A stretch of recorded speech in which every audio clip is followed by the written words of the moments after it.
Albie for Thinking Outside the Long Box. We are here at San Diego Comic-Con, and we have the pleasure of talking to Jordan Hart. He is the creator of Ripple Effects. Correct. Creator writer. Creative writer? Okay, Yeah. cool.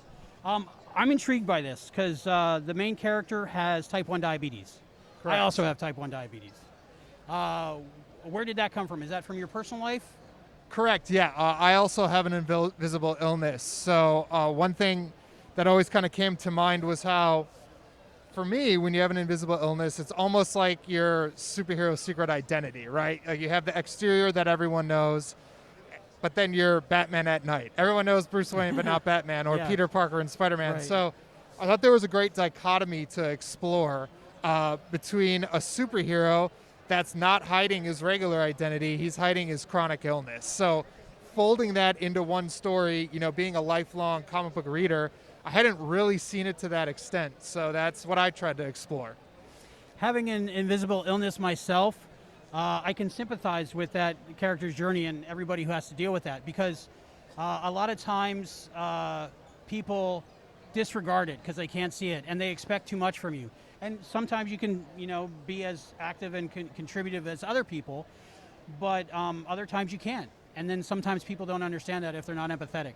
Does the main character in this have to deal with that at all? Yes, a lot, and it's a big part of one of the issues is that it slips from a friend to his other friends that he's ill, and he's upset because that's something he didn't want to share because of people just treat you differently when they find out that you have an invisible illness, for better or for worse. You know what I mean? In my experiences, some people will show a little bit more pity, which is not what I want. Right. And, other people will just say, well, you don't look sick. And then they question you. You know what I mean? And it's like, you just kind of want to keep things the same way. And you just want to people to like you for who you are, So that was what I tried reflecting in the story. Yeah, and you almost don't want to mention it anymore because you're just tired of that struggle. Yes, correct. The artwork, I got to talk about the cover. I love it. Tell me about the cover. So the cover is actually done right here by Jordan Hart, is the artist of the cover, one of my cool. closest friends. So what we tried, cover artist right here of Ripple Effects. All right. Right? Yeah. That's good work, man. So I went to Justin and I said, I would love to have the ripple kind of around the main character, and I really want him to not be in his costume. I want to show him as his everyday George Gibson at his delivery job, because that's really what the story's about to me, is his everyday life.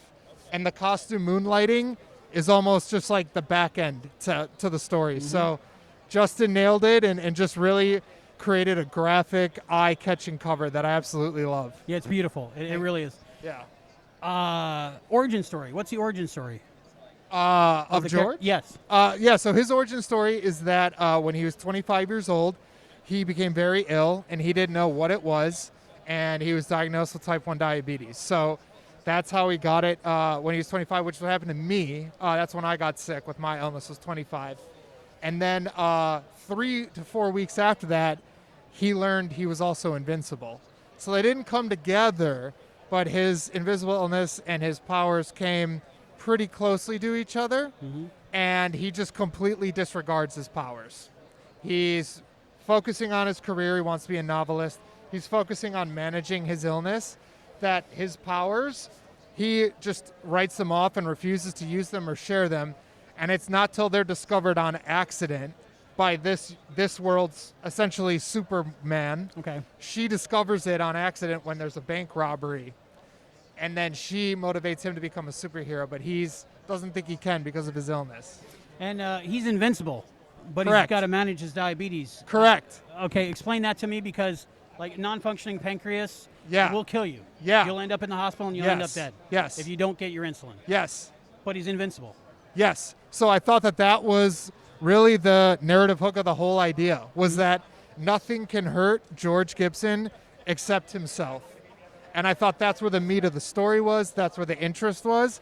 And for me, again, as a lifelong fan, I'd never really seen anything like that on this scale.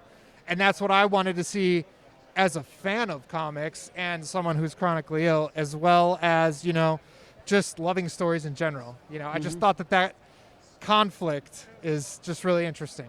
Where did you get George's name from? So George Gibson, I went with the same first and last initials, the classic Stan Lee, Jack Kirby. But there are different pronunciations, soft and hard G. Yeah, So I like that. I like that. Yeah, so different like that. And then George was the name of my grandfather. And Gibson, I just looked at my guitar rack and saw Gibson. I'm like, there you go, George Perfect. Gibson. Absolutely So, perfect. not more. Names are hard for me. Stories easy. Names, for some reason, I don't know. They're tricky. Whether it's a character name or a project name, that's what I struggle with. Yeah, but once you have it, you have it. Yeah, totally. Once you got it, you got it. Do you remember when you had the idea for this story and it all clicked for you? Yeah, I was in the hospital. After when I was in the hospital and got diagnosed, and they said you'll have to be on a medication to stay alive for the rest of your life. And I was like, this sucks. But also, that's kind of a cool story if, like this happened to Superman or happened to Wolverine, right? So that's where it happened. Now, like the story of it, years later. But just the story seed, the concept came there. Yeah, when I was in the hospital. Yeah, I empathize with the need to take a certain medication to keep living. Yeah. One thing that's always in the back of my mind is like if the stuff goes down, zombie apocalypse, they're not making any more insulin. They're not making any more life-saving medication. Yes. You know you have a limited time left. Has that ever crossed your mind? All the time. Right? All the time. Yeah, It's a real fear. Yeah. It's my number one fear. Even like when my prescription starts getting low, and I'm like, if we lose power or if whatever goes down, it's just that constant anxiety. I mean, Yeah. So yeah, it's totally real. Like I remember doomsday prepping got huge like 10 years ago maybe. I was like, well, there's no point for me. Right. Exactly. Exactly. Right. Unless I can stock up on like thousands of medication tablets. But on the flip side, luckily we're living in a time where we can still live. Correct. So it's Correct. good and Exactly. bad. Yeah. Exactly. So had this happen to my grandparents who were refugees, they wouldn't have survived. Right. So that was another reason why George is named George, like my grandpa, because of that. Yeah. I love that. Yep. Now I noticed there's a limited edition print of the original digital issue, number one, limited edition here. And also there's the trade paperback. Correct. Right? Can you tell us about the availability of that? Sure. So that's actually issue 1. Right. So that's pretty amazing. that's the variant of issue 1. We only ran 200 copies of it. Okay. And it was really just, as a comic reader, like I know that the trade can be a commitment. Right. And I think that a first issue is such an entry point to really know if you like it or not, that Fanbase and I thought it would be great to give readers and attendees the option. Try it out. Try it out, and if you like it, get the trade. If not, you have an awesome Comic-Con exclusive with an awesome cover art. In that first issue, without spoiling anything, is there like a hook in it? Something that when people are reading it, they're like, oh, I got to get the rest of these.